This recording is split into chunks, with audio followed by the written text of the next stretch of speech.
Hello everyone, I am सिमरन त्यागी और आज हम इस वीडियो में पढ़ने वाले हैं लाख कीट पालन जो होता है या फिर लाख कल्चर उसके बारे में, जो कि हमारी जूलॉजी 5th सेमेस्टर की फर्स्ट बुक का टॉपिक है। तो चलिए शुरू करते हैं कि लाख कल्चर होता क्या है।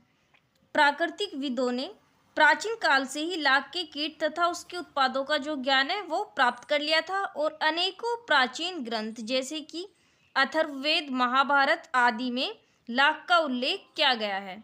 अबुल फजल ने सन 1590 में अपनी पुस्तक आईने अकबरी में लाख उद्योग का वर्णन किया था और लाख तथा लाख कीट का प्रथम वैज्ञानिक उल्लेख केर तथा ग्लोवर जो साइंटिस्ट थे इन दोनों ने किया था सन 1782 ईस्वी में। और भारत का लाख उत्पादन में विश्व में प्रथम स्थान है।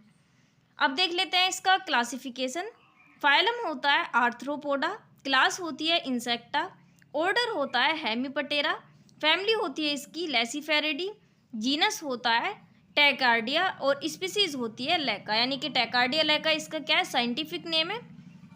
तो क्लासिफिकेशन लिखना हमें किसी भी क्वेश्चन में ज़रूरी होता है, अगर एग्जाम में पूछा गया है जिसके हमें मार्क्स मिलते हैं, और ये लॉन्ग में ही आता है इसलिए क्लासिफिकेशन लिखना ज़रूरी होता है।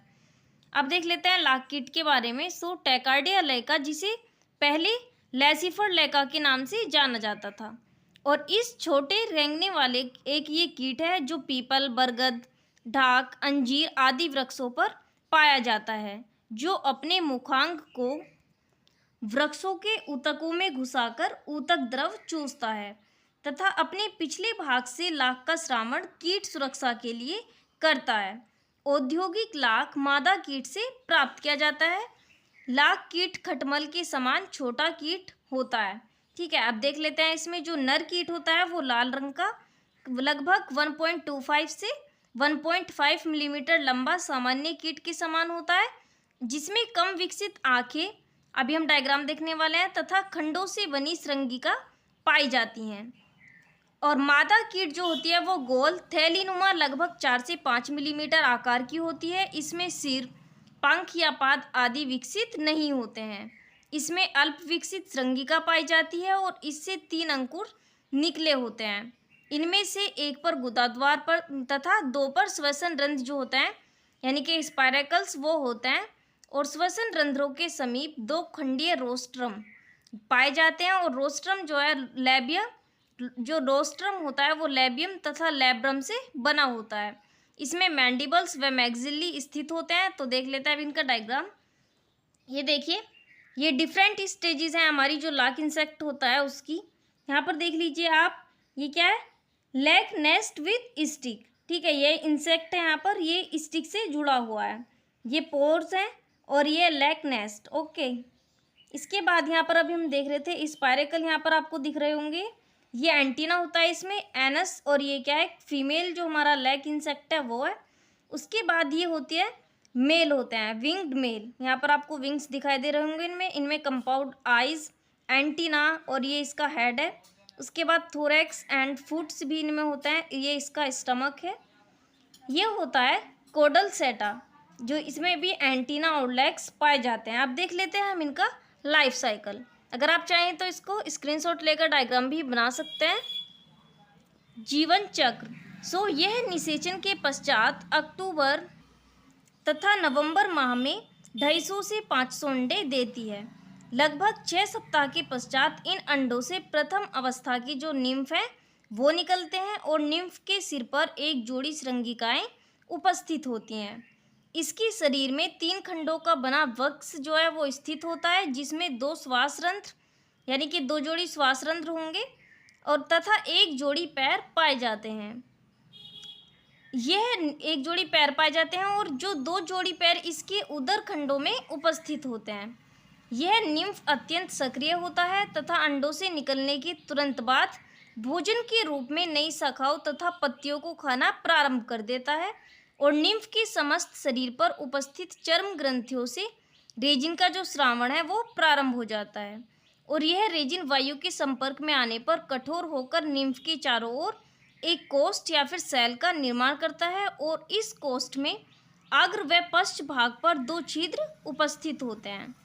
पश्च छिद्र एक प्रकार के प्रचच यानी कि ओपरकुलम की भांति कार्य करता है, जिसे खोलकर निम्फ में पुनः कायांतरण होता है।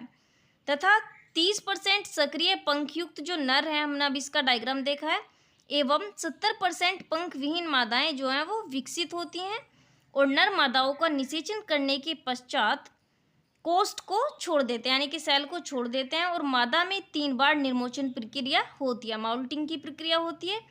इसके पश्चात यह अंडे देना प्रारंभ कर देती है, जिसमें से मार्च माह में पुनः नर एवं मादा निम्फ निकलते हैं जो पुनः प्रजनन करते हैं और मादाएं जून तथा जुलाई में अंडे देती हैं। इस प्रकार उसी पौधे पर कीट के जीवन चक्र की जो 2 पीढ़ियां हैं, यानी कि एक तो हो गया पेरेंट्स और दूसरे हो गए इनकी डॉटर्स, 1 वर्ष में पूर्ण हो जाती हैं।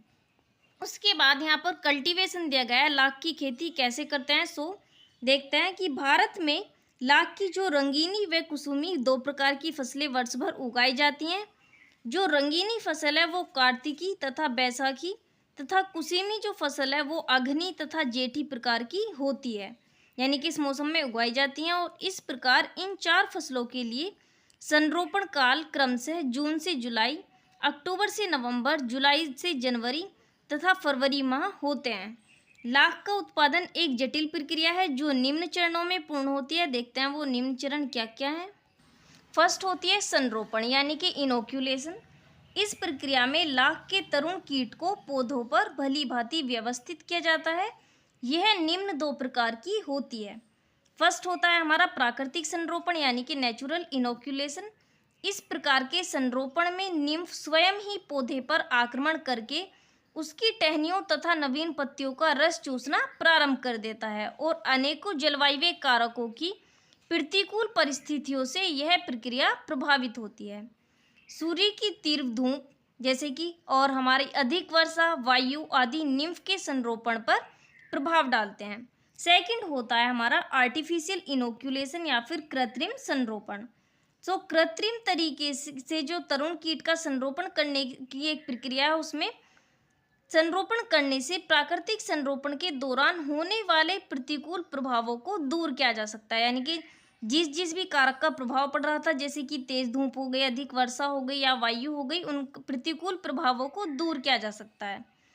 इस विधि में पोषक पौधों की कटाई करके टहनियों को पोषक पौधों की शाखाओं पर बांध दिया जाता है, जिससे तरुण कीटों यानी कि निम्फ का आसानी से इन पौधों पर अभिगमन हो सके तथा ये अपने आप को नए पौधों पर स्थापित कर सकें। सेकंड होता है वृंदन, लाख उत्पादन की महत्वपूर्ण अवस्था, जिसमें कि कीट पोषक पौधे से अलग होकर एक खोखली गुहा का निर्माण करता है जो बाद में लाख से ढक जाती है, उसको बोलते हैं हम वृंदन।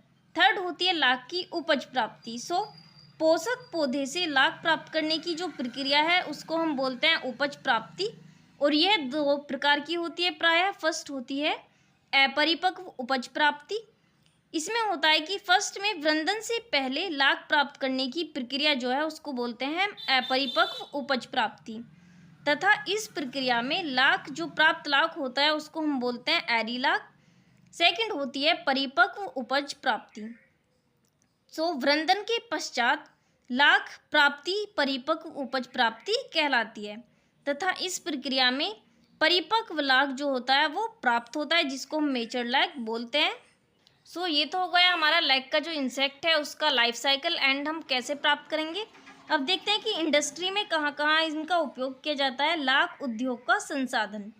सो पोषक पौधों की वह शाखा जिस पर निम्फ तथा अंडे उपस्थित होते हैं उसको हम बोलते हैं लाख भ्रूण टहनी और तथा इस टहनी पर लगी लाख भ्रूण लाख अथवा लाख टहनी जो है वो लाख टहनी कहलाती है और इसी टहनी से खुरचकर अलग कर लिया जाता है, यानी कि जहाँ पर वो कीट ने लाख लगाया है, ठीक है, उसको अलग कर लिया जाता है और इस लाख में अनेक प्रकार की अशुद्धियाँ होती हैं और इस लाख को कूटने पर लाख छोटे छोटे कणों में परिवर्तित हो जाती है, जिसे अब बीज लाख या फिर सीड लाख कहते हैं।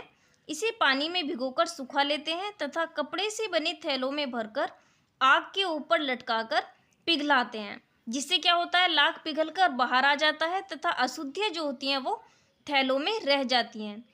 इस अशुद्ध लाख को हम किर्री लाख कहते हैं और इसके बाद देखें कि पिघली लाख को बटन नुमा जो थैली होती है उन ढांचों में भरकर जमने देते हैं और जमने के पश्चात प्राप्त लाख बटन लाख या फिर शुद्ध लाख कहलाती है। इस लाख को पतली चादरों के रूप में फैलाने से चादर लाख या सीट लाख प्राप्त होती है और पानी में घोलने पर यह चादर लाख जो है वो सफ़ेद अथवा नारंगी रंग की हो जाती है तथा जो सल्क लाख है वो लास्ट में कहलाती है सेल लाख, जो हमारी एक शुद्ध लाख बाद में प्राप्त होती है। तो ये था हमारा लाख का जीवन चक्र और उसका वर्गीकरण तथा उसका इंडस्ट्री में कैसे कैसे प्रयोग करते हैं। और आगे भी आप अपने कोर्स को कंप्लीट करने के लिए मेरे चैनल के साथ ज्वाइन हो सकते हैं। Thank you.